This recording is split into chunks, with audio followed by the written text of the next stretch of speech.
Yo, what is going on, guys? Donzo here, and welcome to the first episode of my operator guide.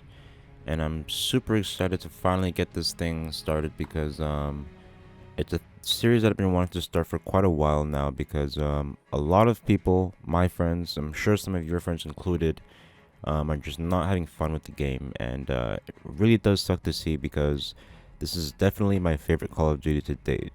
Um, with the gunplay and the customization that we now have, I haven't put this much time into a game, let alone a Call of Duty game, this fast in a long time.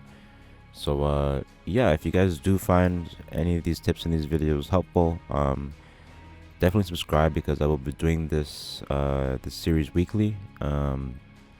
But yeah, the first episode here is going to be about loadouts, playstyle, and modding your weapons. I'm going to be going over my loadouts, how I've modded them for certain maps. But the first point that we'll actually be talking about is modding, because as simple of a concept as it might seem, it's pretty easy to um, overcompensate for a direction that you're trying to go for in your weapon. Um, whether that be accuracy or speed or whatever it may be.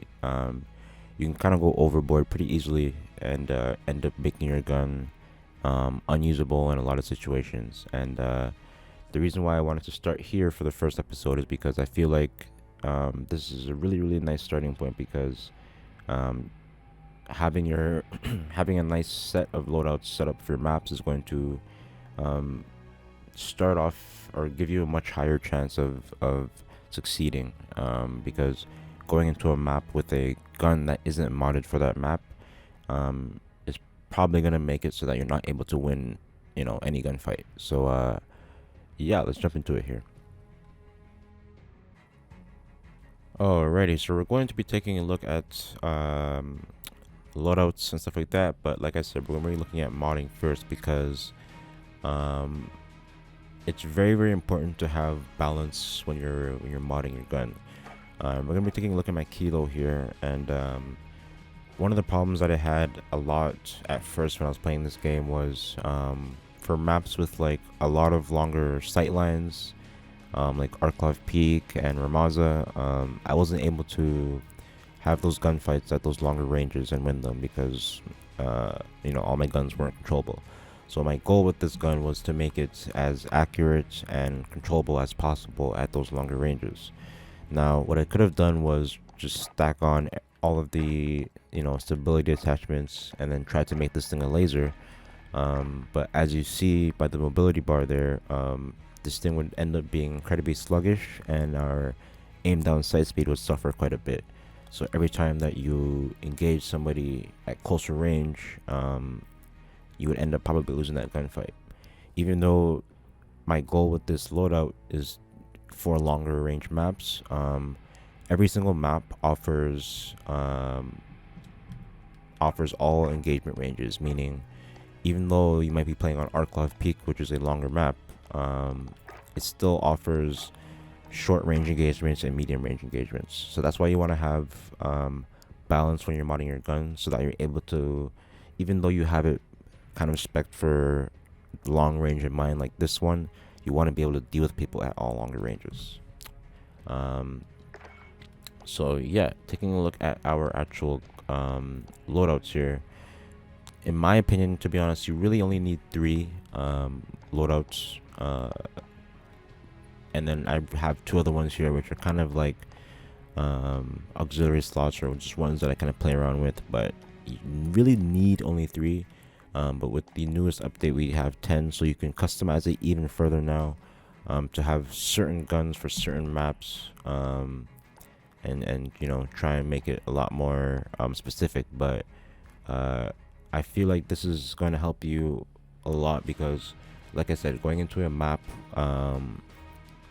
with a gun that isn't modded for that map is going to obviously end up making it so that you can't win any gunfights. And then on top of that as well, you kind of want to have a play style associated with your loadouts. My kilo here, like I said, is for medium to long range. But as you can see by the way that I'm playing with the gun here, I'm taking the corners a lot slower. You're not really seeing me use tactical sprint too much when I'm using this gun. And when I actually do aim down sights, I'm staying down. I'm staying aimed down a lot longer. And this is the kind of way that I play with this gun every time that I play with this gun. If we're taking a look at my medium rush loadout here, I have my M13 kind of set up to be, like I said, it's to be more aggressive. So I do have the skeleton stock on here. But we still have a lot of things to help this gun be controllable. But because it is a medium range gun, my playstyle with this gun is to try and use tactical sprints to close the distance so that this gun is as effective as it can be. And as you're seeing in this clip here, in between kills, you're gonna see me reposition with that tactical sprint as often as I can. We're not blindly sprinting around corners and stuff like that, but as often as we can, we're trying to reposition using our speed to our advantage with this gun. And in the same way, if you're taking a look at our slower medium range gun, it's almost the opposite of that, where it's still set up for the same range, or the same size maps, excuse me, as my medium rush loadout here. But we're playing much more slowly, much more cautious. It's more similar to the way that I'm playing my kilo, where I'm taking corners slowly, I'm aimed on my sight much longer. We're trying to use, cover and our position to our advantage. Yeah, this is something that I feel like this would be a very, very good starting point for you guys to start thinking about and to start kind of setting yourself up for, because making a single gun that you can use on every map is it's possible, but it's not as effective as having a bunch of loadouts that are set up for a bunch of maps. So yeah, that's the first episode here. If you guys do have any ideas for like any other tips that you've had that may helped you out, definitely like leave it in the comments, because we can work together to try to make this series better for everybody. But please let me know what you guys think, and as always, have a great day, and thank you guys so much for watching.